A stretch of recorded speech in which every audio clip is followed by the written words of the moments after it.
This looks very similar to when I announced last time. But surprise! We just announced it on Facebook. There it is, the bump. So if you are friends with myself or Gimpy on Facebook as like ourselves and not like our, Gimpys Gal and Gimpy, but Nate or Elise, you would have seen that on Tuesday we had a gender reveal. It was nothing big. It was literally like 2 or 3 of our neighbors that wanted to do it. We weren't going to do anything, but they really wanted to do something. So we very graciously accepted, and we're, excited to do something fun, mostly for the kids. It was fun for them. And so we did just a little balloon pop for the kids. Each of the kids got to pop a balloon. Our middle wanted nothing to do with this. So our youngest and our oldest both had a balloon to pop. There is only one baby in here, but inside the balloon was the color of the gender. And if you would have asked, just like last time, Nate and I thought it was a boy, and we were wrong again. So we are having a third little girl. She is due in March. I'll be having her probably the first week of March through a C-section. Not going to get into all the medical reasons why, but she will be joining us March of next year, and we are very excited. This will be our last. So we're excited to kind of bring her in and complete our family, and we're just very excited. Bradley's coming back around. He's been very excited this whole time, but he really wanted a boy, and that was harder yesterday than Nate and I realized. Like, we're not going to have 2 of each. We really wanted to have 2 boys and 2 girls, but we have a boy, we have our girls, we're fine. But it was really hard for Bradley to swallow that. So anyway, before I get too long-winded, I just wanted to announce we're expecting surprise. And let me hop into this Gimpys Gal guesses. So welcome back, or welcome. If you're new, hi, I'm Gimpys Gal, and a spider web or piece of hair just went in my mouth. There was a hair, thankfully. It's almost Halloween, so that would have been a little creepy if it was a spider web. It's just a hair. But anyways, yeah, so welcome if you're new. I guess games. That's literally all this is. So if you're here to learn about the game or to get like a review of it or anything like that, this is not the video for you. I promise you. That is what Gimpy's videos do. They will review them. He'll do playthroughs. He'll tell you what he thinks of them. I'm just here for fun. I'm just here to take a stab in the dark at these games, because when he first started, I honestly thought that it was like playing with Barbie dolls or playing with action figures, and you just set them up and pew, pew, pew, and that's how you played.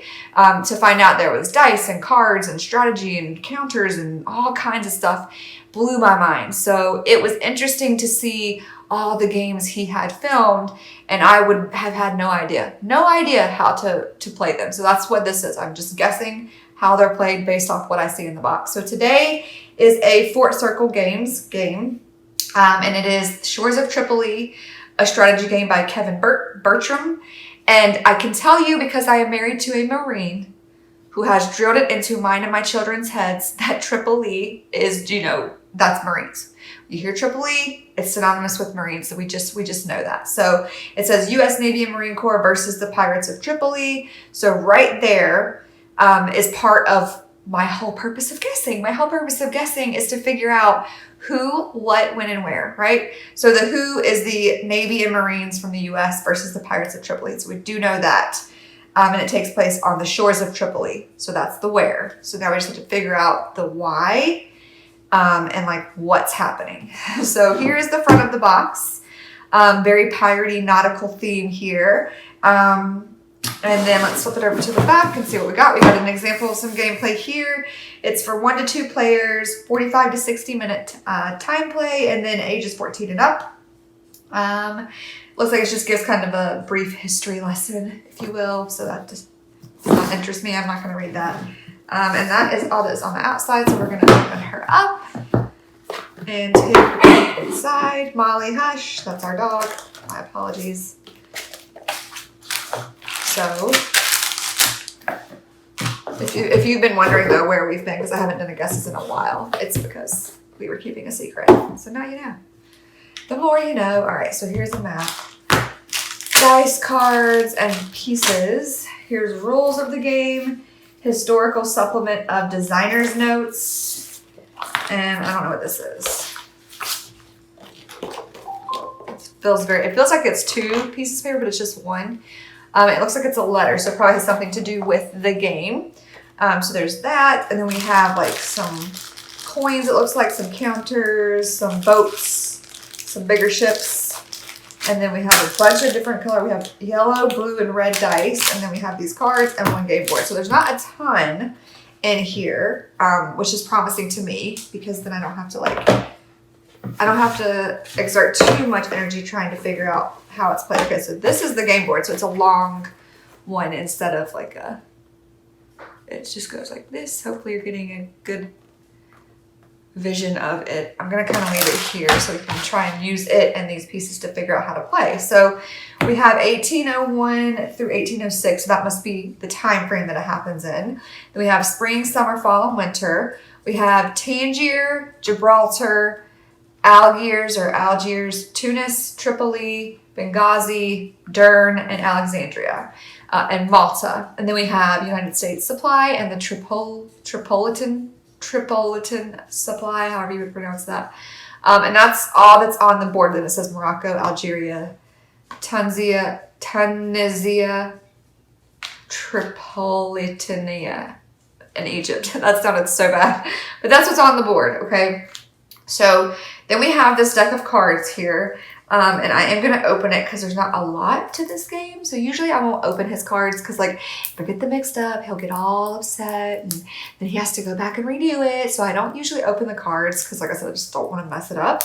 But since there's really not much in this one, I'll open them because I can't really know what all these cards have if I just look at one, right? All right, so let's open this up.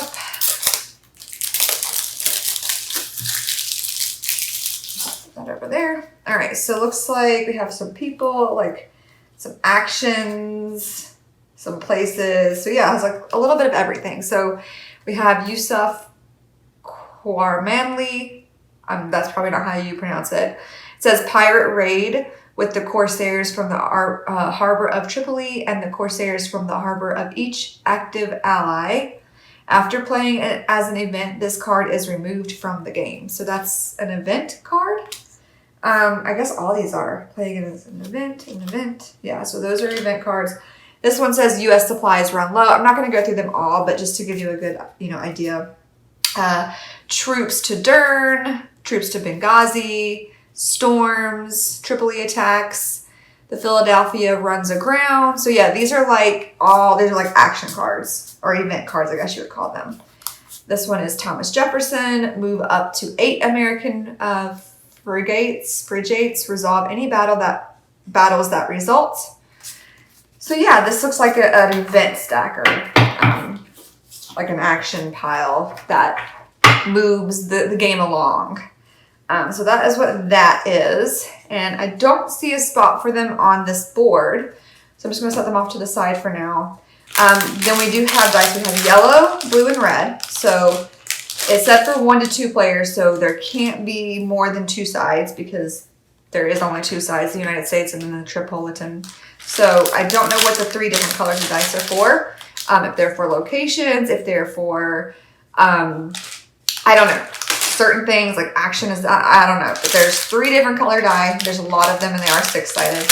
And then in this little bag, we have lots of fun, cute little figures, which are my favorite. So I love anything that has little like boats or ships or meeples. It's my jam. So it has some like gold looking coins in here and a couple of black ones that are a little smaller. But that is what these are. So I'm guessing like Pirate's Gold. That's what this gives me a feel of. And then we have some cubes. We have white, red, and blue. A lot of red, a couple blue, and a little kind of in the middle white. So there's these cubes here, which probably have to do with like counting or supplies, is my guess. And then we have 2 different types of ships. We have this one that's like a big ship, and then these little like tinier sailboats. So this is yellow, blue, and red, just like the dice. And then these are orange, red, and blue. But yeah, so that's all the pieces of the game. And then, like I said, this little letter here, I'm assuming it has to be part of it. We'll read it quickly. May 21st, 1801, great and respected friend, the assurances of friendship which our consul has given you, and of our sincere desire to cultivate peace and commerce with your subjects, are faithful expressions of our dispositions, and you will continue to find proofs of them in all those acts of respect and friendly intercourse which are due between nations, standing as we do in the relations of peace and amity with each other, not amity with each other. At the conclusion of our treaty with you, we endeavored to prove ourselves contented with it by such demonstrations as were then satisfactory to you. And we are disposed to believe that in rendering into another language those expressions in your ire of the 25th of May, last, which seem to imply expectations. Forgive me, I'm a really good reader, but this is like in cursive and it's written in like older speak, so it's hard. Expectations inconsistent with the faith of that transaction. Your intentions have been misconstrued. On this supposition, we renew to you sincerely assurances of our constant friendship, and that our desire to cultivate peace and commerce with you continues firm and unabated. Who knows? We have found it expedient to detach a squadron of observation into the Mediterranean Sea to superintend the safety of our commerce there and to exercise our seamen in nautical duties. We recommend them to your hospitality, and good offices should occasion require their resorting to your harbors. I feel like you're all falling asleep right now, but I'm almost done. We hope that their appearance will give umbrage to no power for, while we mean to rest the safety of our commerce on the resources of our own strength and bravery in every sea we have yet given them in strict command to conduct themselves towards all friendly powers with the most perfect respect and good order, it being the first object of our solicitude to cherish peace and friendship with all nations, with whom it can be held on terms of equality and reciprocity. I pray God, very great and respectful friend, that he may have you always in his holy keeping. And then I think it's Thomas Jefferson. I can't tell for sure, but I don't know what that was all about.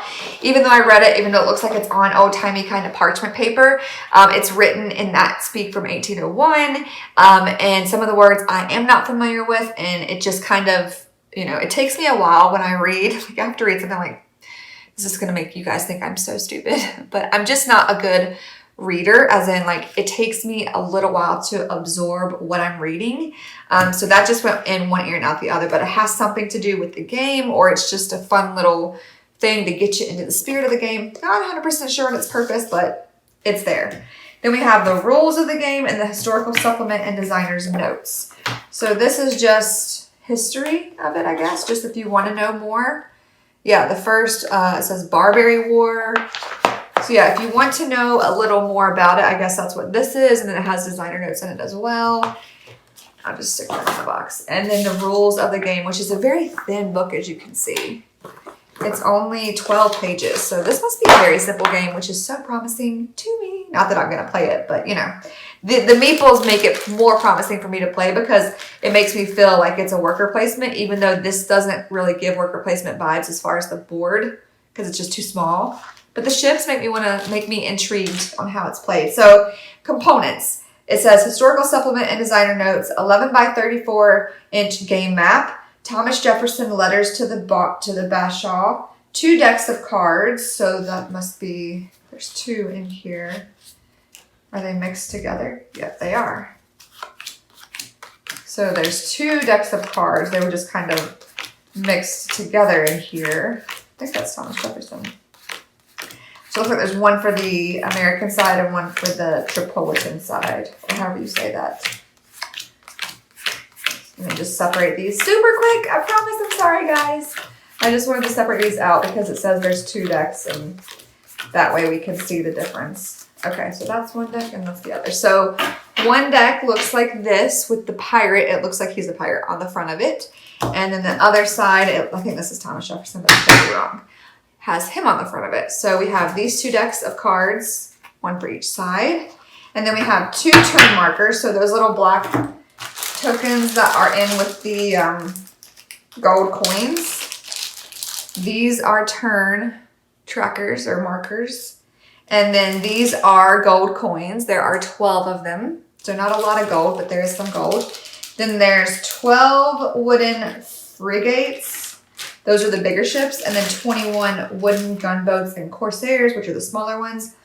34 wooden cubes and 24 6-sided die. Then there's a game map, and it kind of breaks down what the map is, but I already showed you all of that. Game pieces, it breaks down what each color ship is and which side it goes for, so that's good to know.